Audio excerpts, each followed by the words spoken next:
राजा विक्रम क्रोधित अवस्था में अपने महल के अंदर टहल रहा था कि तभी उसका मंत्री चंदन सिंह वहां पर आ पहुंचा। मंत्री चंदन सिंह, क्या कुछ पता चला?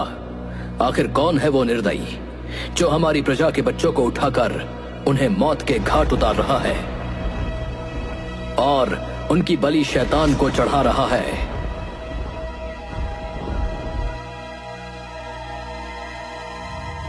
महाराज, हमें पता लग चुका है, लेकिन आप उसका नाम नहीं सुन पाएंगे। हमारी बात का सीधे सीधे जवाब दो मंत्री चंदन सिंह। वो चाहे कोई भी हो, हम उसे छोड़ेंगे नहीं। महाराज, वो आपके सगे भाई वीर सिंह हैं, जो जंगल में खंडहर के अंदर शैतान को खुश करने के लिए मासूम और निर्दोष इंसानों की बलि चढ़ा रहे हैं। मेरा भाई हो या पिता, न्याय सबके लिए बराबर है। जाओ, जाकर मेरे भाई को तुरंत बंदी बनाकर यहां पर लेकर आओ।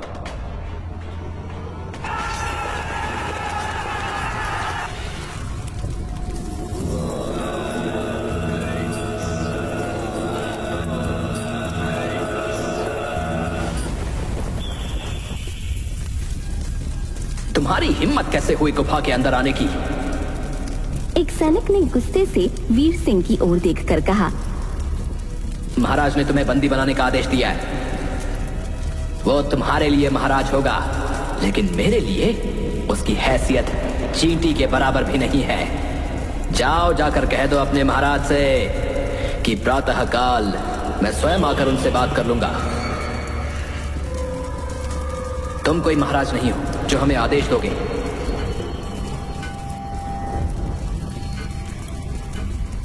देखते क्या हो, बंदी बना लो इसे और घसीटते हुए राजमहल ले चलो। कुछ ही देर में बहुत सारे सैनिक वीर सिंह को घसीटते हुए राजमहल ले गए। राजा विक्रम गुस्से से वीर सिंह से बोला। तुम हमारे छोटे भाई के नाम पर कलंक हो।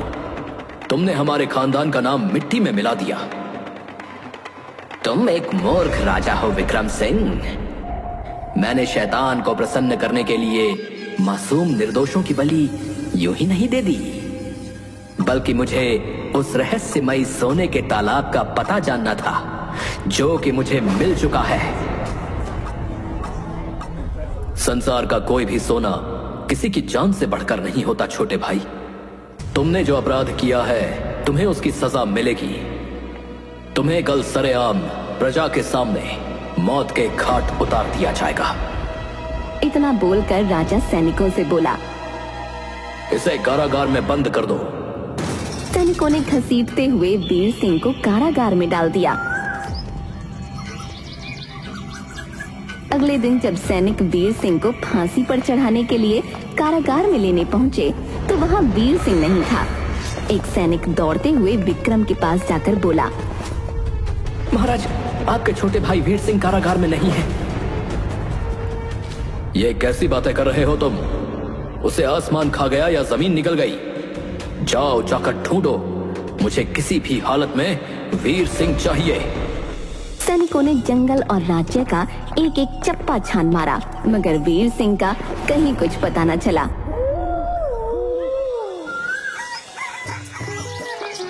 इस घटना के 20 वर्ष बाद कन्हैया शाम को अपने घर पर आया ही था कि तभी कन्हैया के पिता गुस्से से कन्हैया से बोले। तुम कहां से आ रहे हो कन्हैया? पिताजी, मैंने आपसे कहा था ना कि आज मैं अपने दोस्तों के साथ घूमने जा रहा हूँ। कन्हैया, इस तरह से तुम्हें मेरा और अपनी माँ का अपमान करने का कोई अधिकार नहीं है। अब आप कहना क्या चाहते हैं पिताजी? कल ही मैंने तुमसे कहा था कि मैंने तुम्हारा रिश्ता जो है गांव के मुखिया की बेटी के साथ कर दिया है, और आज मुखिया जी तुम्हें देखने के लिए आने वाले हैं, मगर तुम आज पूरे दिन गायब रहे। अपने पिता की बात सुनकर कन्हैया हंसते हुए बोला। पिताजी, मैंने आपसे कहा तो था कि मैं मुखिया जी की बेटी के साथ विवाह नहीं करना चाहता। आप तो जानते हैं कि मेरे हाथ की रेखाओं में मेरा विवाह किसी राजकुमारी के साथ लिखा हुआ है। तभी कन्हैया की माँ क्रोधित होते हुए कन्हैया से बोली। बचपना छोड़ दो कन्हैया। तुम्हारे बचपन में एक साधु ने मुझे तुम्हारा हाथ देखकर यही कहा था, और मैंने सबसे बड़ी भूल कर दी तुम्हें ये बात बताने की। अरे साधु तो भिक्षा लेने के लिए इस तरह की बातें बोल ही देते हैं। परंतु माँ, मैं गंभीर हूं। आप माने न माने, मेरा विवाह तो इस राज्य की राजकुमारी कुसुम से ही होगा। सुना है राजा विक्रम सिंह की पुत्री राजकुमारी कुसुम बहुत सुंदर है। तुम्हारे ये सपने किसी दिन तुम्हें बर्बाद कर देंगे कन्हैया। वैसे भी लोमड़ी को सपने में अंगूर ही दिखाई देते हैं। कन्हैया मुस्कुराते हुए अपने कक्ष में जाकर खर्राटे लेकर सोने लगा। इधर राजा विक्रम चिंतित अवस्था में अपने महल की छत पर खड़े हुए थे कि तभी उनकी पत्नी रुक्मणी वहां आ पहुंची। आपके चेहरे पर ये चिंता क्यों झलक रही है? हमारी पुत्री कुसुम अब बड़ी हो गई है, हमें उसके विवाह की तैयारी शुरू कर देनी चाहिए। तभी वहां पर राजकुमारी कुसुम आ गई और अपने पिता से बोली, पिताजी, मैं विवाह किसी वीर पुरुष से ही करूंगी, इसलिए मैं चाहती हूँ कि आप मेरे विवाह का एक स्वयंवर रखें और उस स्वयंवर में सभी राजकुमारों को बुलाएं और उन्हें कोई कठिन कार्य सौंपें। जो भी राजकुमार उस कठिन कार्य को सफलता पूर्वक कर देगा, मैं वरमाला उसी के गले में डाल दूंगी। राजकुमारी कुसुम की बात सुनकर राजा विक्रम मुस्कुराते हुए बोला, तुमने तो वाकई मुझे बहुत ही अच्छा सुझाव दिया है राजकुमारी कुसुम। ठीक है, हम ऐसा ही करेंगे। अगले दिन राजा विक्रम ने अपनी पुत्री राजकुमारी कुसुम के स्वयंवर का ऐलान कर दिया। कन्हैया एक पेड़ के नीचे बैठा हुआ आराम कर रहा था कि तभी उसका दोस्त रतन वहां आ पहुंचा। अरे तुमने कोई खबर सुनी है कन्हैया? महाराज विक्रम अपनी पुत्री का स्वयंवर रचा रहे। सुना है कि उन्होंने आस पड़ोस के सभी राजकुमारों को स्वयंवर के लिए आमंत्रित किया है। कन्हैया तुरंत उठकर बैठ गया। तब तो स्वयंवर में मैं भी हिस्सा लेने जाऊंगा। दिमाग खराब हो गया तुम्हारा है? वो स्वयंवर राजकुमारों के लिए है, राजकुमारों के लिए। और तुम कौन से राज्य के राजकुमार हो भाई? महल के सैनिक तुम्हें जो है घुसने भी नहीं देंगे। हाँ, महल में कैसे घुसना है ये मैं जानता हूँ, और मैं अपने मन का राजकुमार हूँ। मैं तो वहाँ पर जरूर जाऊंगा। कुछ ही दिनों में वो समय आ गया। स्वयंवर में हिस्सा लेने के लिए 5 राजकुमार राजा विक्रम सिंह के महल में बैठे हुए थे। राजा विक्रम उन 5 राजकुमार की ओर देखकर बोले, तुम्हें सामने वो तलवार दिख रही है, वो तलवार मेरे पूर्वजों की है। कहते हैं कि मेरे पूर्वज बड़े ही शक्तिशाली थे। उस तलवार का भार इतना अधिक है कि आज तक उस तलवार को कोई भी नहीं उठा पाया। तुम में से कोई भी राजकुमार अगर उस तलवार को उठा लेगा तो मेरी पुत्री राजकुमारी कुसुम उसी के गले में वरमाला डाल देगी। राजा विक्रम की बात सुनकर एक राजकुमार हंसता हुआ बोला, ये क्या महाराज, मुझे तो लगा था कि आप हम राजकुमारों को कोई ऐसा अद्भुत कार्य देंगे जो रहस्यों से भरा होगा, मगर आपने तो बच्चों का कार्य सौंप दिया। इस तलवार को तो मैं ही उठा लूंगा। इतना बोलकर वो राजकुमार उस तलवार को उठाने का प्रयास करने लगा, मगर काफी प्रयास करने के बाद वो उस तलवार को हिला तक न पाया। कुछ ही देर में सारे राजकुमारों ने अपनी सारी कोशिशें आजमा ली और सबके सब सर झुकाकर खड़े हो गए। राजा विक्रम हंसते हुए बोले, क्या हुआ? क्या तुम में से कोई भी इतना शक्तिशाली नहीं जो इस तलवार को उठा सके? तभी वहां पर कन्हैया आ पहुंचा और राजा विक्रम की ओर देखकर बोला, इस तलवार को केवल मैं ही उठा सकता हूँ महाराज।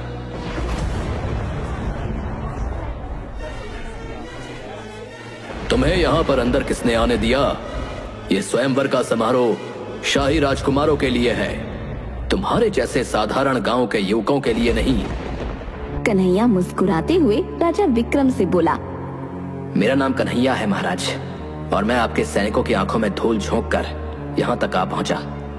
इससे पता लगता है कि मैं चतुर हूँ। और रहा सवाल स्वयंवर के राजकुमारों की प्रतियोगिता का, तो वो मैंने खुद देख लिया कि एक भी राजकुमार उस तलवार को हिला तक नहीं पाया।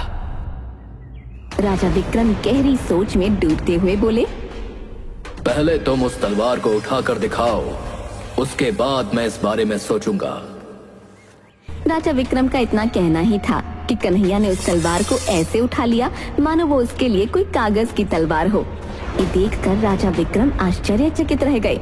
तभी रंग बिरंगी किरणों के साथ राजकुमारी कुसुम गायब हो गईं राजकुमारी को गायब होते देख राजा विक्रम घबराते हुए बोले। राजकुमारी कुसुम कहाँ गायब हो गई?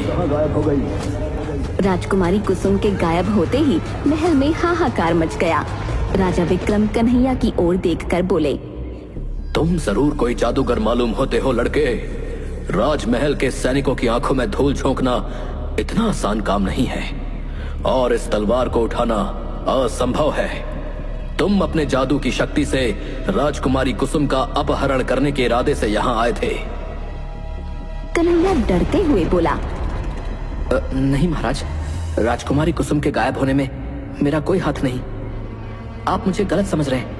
मैं तो बस आपको अपनी बहादुरी दिखाने आया था। इसे तुरंत बंदी बनाकर कारागार में डाल दो। तुरंत कन्हैया को बंदी बनाकर कारागार में डाल दिया गया। राजा विक्रम अपने मंत्री चंदन सिंह से बोले। जल्दी से राजगुरु को यहाँ पर बुलाओ। जैसा आपका आदेश महाराज। कुछ ही देर में राजगुरु राजा विक्रम के सामने खड़े हुए थे। आपके पास चमत्कारिक शक्तियां हैं राजगुरु। आखिर राजकुमारी कुसुम कहाँ गायब हो गई? चिंता न करें राजन, मैं अभी पता लगाता हूँ। राजगुरु आंखें बंद करके मंत्र पढ़ने लगे। कुछ देर बाद राजगुरु आंखें खोलकर राजा विक्रम से बोले। राजकुमारी कुसुम एक जादुई सोने के तालाब के अंदर कैद है महाराज। जादुई सोने का तालाब? इस तालाब के बारे में वर्षों पहले मैंने अपने भाई के मुंह से सुना था, जो उसी रात कारागार से लापता हो गया था। वो मुझे नहीं पता महाराज। मैं अपनी दिव्य दृष्टि से सिर्फ राजकुमारी कुसुम को जादुई तालाब के अंदर बंदी बना हुआ देख रहा हूं। राजगुरु, तो फिर राजकुमारी कुसुम को वहां से आजाद कैसे कराया जाए? इतना आसान नहीं है महाराज। उस जादुई सोने के तालाब के अंदर केवल वही प्रवेश कर सकता है जो निडर हो और जिसमें अद्भुत शक्ति हो। ऐसा शक्तिशाली जो आपके पूर्वजों की तलवार को उठा ले, वही उस जादुई तालाब के अंदर प्रवेश कर सकता है। राजगुरु की बात सुनकर राजा विक्रम राजगुरु को स्वयंवर की सारी घटना बताते हुए बोले। मुझे लगा था कि उस व्यक्ति ने अपने जादू की शक्ति से मेरी बेटी का अपहरण किया है। नहीं राजन, उसमें उस बेचारे का कोई दोष नहीं, बल्कि अगर तुम्हारी पुत्री को कोई बचा सकता है तो केवल वही व्यक्ति बचा सकता है। उसे तुरंत कारागार से बाहर करो। कन्हैया को उसी समय सैनिक कारागार से बाहर निकाल लाए। राजा विक्रम कन्हैया की ओर देखकर बोले। मुझे क्षमा कर दो कन्हैया, मैंने तुम्हें गलत समझा। कन्हैया, केवल तुम ही हो जो राजकुमारी कुसुम को सोने के जादुई तालाब के अंदर से छुड़ाकर ला सकते हो। मैं तुम्हें उस जादुई सोने के तालाब के कुछ दूर तक ही पहुंचा सकता हूं, क्योंकि किसी ने उस जादुई सोने के तालाब के इर्द गिर्द काले मंत्रों का सुरक्षा घेरा लगा रखा है। कन्हैया मुस्कुराते हुए राजा विक्रम की ओर देखकर बोला। मैं तैयार हूं महाराज, परंतु अब मेरी एक शर्त है। कैसी शर्त? अगर मैं आपकी पुत्री को यहाँ लाने में कामयाब हो जाता हूँ तो आपको अपनी पुत्री का विवाह मुझसे कराना होगा। कन्हैया की बात सुनकर राजा विक्रम गहरी सोच में डूबते हुए बोले। ठीक है, मैं तैयार हूँ। राजा विक्रम की उस तलवार को उठा लो कन्हैया। वो तलवार कोई साधारण तलवार नहीं, बल्कि अद्भुत शक्तियों की तलवार है। उस तलवार से तुम उस व्यक्ति का बहुत आसानी से वध कर सकते हो जिसने राजकुमारी कुसुम का अपहरण करने की हिम्मत की है। मैं तुम्हें उस जंगल तक पहुंचा देता हूं जहां पर वो जादुई तालाब स्थित है। इतना बोलकर राजगुरु मंत्र पढ़ने लगे। तभी एक बड़ा सा गोल आकार का रंग बिरंगा द्वार वहां पर प्रकट हो गया। राजगुरु कन्हैया से बोले। इस जादुई द्वार के अंदर चले जाओ, तुम अपने आप को उसी जंगल में पाओगे। कन्हैया राजगुरु का आदेश पाकर तुरंत उस द्वार के अंदर प्रवेश कर गया। प्रवेश करते ही अगले ही पल उसने अपने आप को एक जंगल में पाया। ये तो बहुत ही घना जंगल मालूम होता है। आखिर मैं सोने के जादुई तालाब को कहाँ तलाश करूं? तभी कन्हैया को दूर सुनहरे रंग की किरणें पत्तों पर पड़ती दिखाई दी। लगता है वहीं पर सोने का जादुई तालाब है। कन्हैया दौड़ते हुए वहां पहुंचा।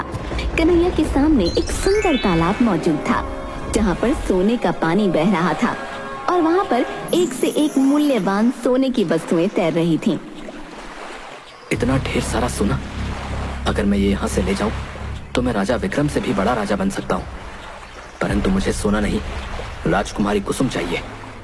इतना बोलकर कन्हैया उस जादुई सोने के तालाब के अंदर कूद गया।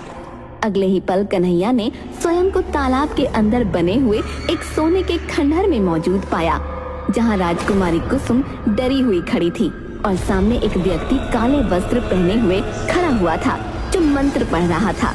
वो व्यक्ति कन्हैया को देखकर गुस्से से बोला, कौन हो तुम?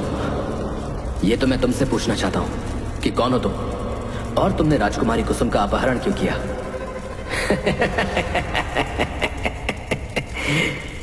मेरा भाई राजा विक्रम अभी भी मूर्ख ही है। उसने मुझसे मुकाबला करने के लिए एक साधारण युवक को भेज दिया। ये सुनकर कन्हैया चौंकता हुआ बोला, क्या तुम राजा विक्रम के वही भाई हो जिसके बारे में राज्य में बड़ी ही अजीबोगरीब किस्म की अफवाहें मशहूर हैं? 20 साल पहले अपने जादू की शक्ति से कारागार से भागकर यहाँ तक आ गया था। दरअसल मैं इस सोने के जादुई तालाब के अंदर की सारी वस्तुएं और तालाब का जादुई पानी ले जाना चाहता हूँ। इस जादुई तालाब का जादुई पानी मुझे अमर बना सकता है, परंतु इसके लिए मुझे यहाँ पर शैतान को बुलाना पड़ेगा और अपने ही खानदान की किसी कन्या के खून की बलि देनी पड़ेगी, और इसके लिए राजकुमारी कुसुम से बेहतर कोई नहीं है। तभी कन्हैया ने अपनी तलवार निकाली। तलवार देखकर वीर सिंह चौंकते हुए बोला, ये तो मेरे पूर्वजों की तलवार है, इसे तो कोई नहीं उठा सकता। जानता हूं, पर पता नहीं कैसे मैंने इसे उठा लिया। शायद तुम्हारी मौत मेरे ही हाथों लिखी थी। मैं जानता हूं कि तुम राजकुमारी कुसुम को इतनी आसानी से मेरे हवाले नहीं करोगे। उसके लिए मुझे तुम्हें मारना पड़ेगा। इसके बाद कन्हैया और वीर सिंह के बीच भयंकर युद्ध हुआ और अंत में कन्हैया ने अपने इष्ट को याद करते हुए कहा, मरने के लिए तैयार हो जाओ। इतना बोलकर कन्हैया ने तलवार से सीधे वीर सिंह पर वार कर दिया। वीर सिंह चीखता हुआ वहीं पर ढेर होकर गिर गया। आपकी शौर्य और बहादुरी की मैं कायल हो चुकी हूँ। राजकुमारी, मैं तो बरसों से आपको अपना बना चुका हूँ। आइए अब महल की तरफ प्रस्थान करते हैं। अगले ही पल रंग बिरंगी किरणों के साथ राजकुमारी कुसुम और कन्हैया ने स्वयं को राजमहल में पाया। राजा विक्रम सिंह खुशी से चीखते हुए बोला, तुमने तो कमाल कर दिया कन्हैया। तुम ही मेरी पुत्री के पति बनने के लायक हो। मैं अपनी पुत्री कुसुम का विवाह अभी और इसी समय तुमसे करूंगा। अब मुझे विस्तार पूर्वक बताओ कि आखिर मेरी पुत्री का अपहरण किसने किया था? कन्हैया राजा विक्रम को सारी घटना बताते हुए बोला,